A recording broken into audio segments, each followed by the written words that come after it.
Medinipur medical college হাসপাতালে মাতৃমা বিভাগে saline দেওয়ার পরে গুরুতর অসুস্থ 5 প্রসূতি। হাসপাতাল কর্তৃপক্ষের কাছে অভিযোগ রোগীর পরিজনদের। রোগীর পরিবারের অভিযোগ ত্রুটিযুক্ত স্যালাইন দেওয়া হয়েছিল প্রসূতিদের। এরপর থেকেই একাধিক সমস্যা দেখা যায় 5 প্রসূতির মধ্যে। তড়িঘড়ি দুজনকে সিসিইউ, একজনকে আইসিইউতে স্থানান্তরিত করা হয়।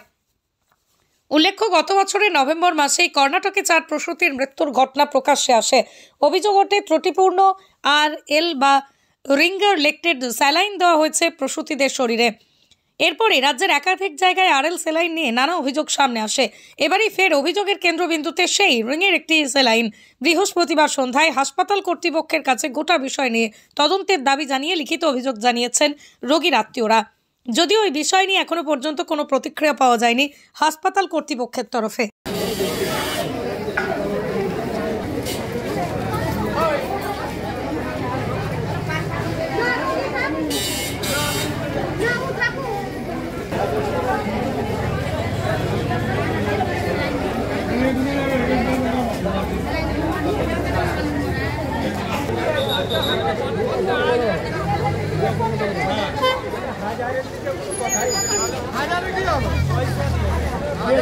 স্যালাইন দিবে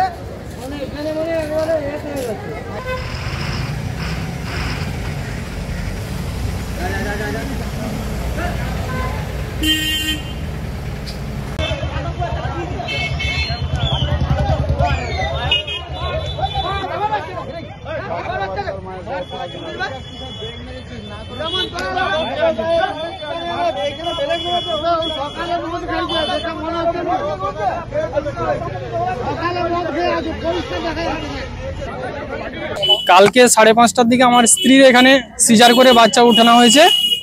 উঠানোর পর থেকে ঘন্টা দুয়েক হবে ভালো ছিল। তারপর থেকে বলছে পেচ্ছাপ বন্ধ হয়ে গেছে, পেচ্ছাপ একদম হয়নি। তারপরে এই আপনার 3টার দিকে ওরা দোতলা থেকে নিচে নিয়ে আসতে মানে তখন টোটাল পেচ্ছাপটা যে সামান্য পরিমাণে হচ্ছিল সেটাও একদম লাল রক্তর মতো কালার দিয়ে। এবারে ওখানে তো আরো যা অন্য পেশেন্টগুলো আছে তাদেরও ওই একই সমস্যা, যার কারণে আমাদের এই মাত্র কিছুক্ষণ ঘন্টাখানেক আগে জানতে পারলাম যে আমাদের পেশেন্ট পার্টির যা আছে বাড়ির লোক, সে ওখান থেকে এসে বলে যাচ্ছে যে এরকম ভুল ট্রিটমেন্ট করেছে, স্যালাইনেতে ইনফেকশন ছিল না, স্যালাইন ডেট কার্ডে যা কিছু একটা হবে, যার কারণে ওই 5টা পেশেন্টের একই অবস্থা সকলের। ভুল স্যালাইন দেওয়া হয়েছে। হ্যাঁ, ভুল স্যালাইন বলতে স্যালাইনের ভিতরে কিছু গন্ডগোল কিছু একটা আছে, ওই স্যালাইন থেকেই অসুস্থটা হচ্ছে। এখন কি অবস্থা পেশেন্ট? এখন অবস্থা বলতে সামান্য মানে যেটা ছিল তার চাইতে একটুকু উন্নতি সামান্য। মানে আপনারা কি চাইছেন? এখন কি চাইছেন? এখন ভালোভাবে যাতে করে চিকিৎসা হয়, রোগী সুস্থ হয়, যাতে সেই ব্যবস্থা করতে হবে। 5 জন পেশেন্টের এরকম হয়েছে। হ্যাঁ, আপনারা অভিযোগ করছেন? অভিযোগ করবেন? না, অভিযোগ এখন পর্যন্ত করা হয়নি, অভিযোগ করব। আপনার নাম? শেখ মিজানুর রহমান, আমার স্ত্রী। কোথায় বাড়ি? কোথায়? আমাদের বাড়ি বেলডাবা গ্রাম, পোস্ট অফিস মহিষদা, থানা কেশপুর, জেলা পশ্চিম মেদিনীপুর। আসমা তারা খাতুন।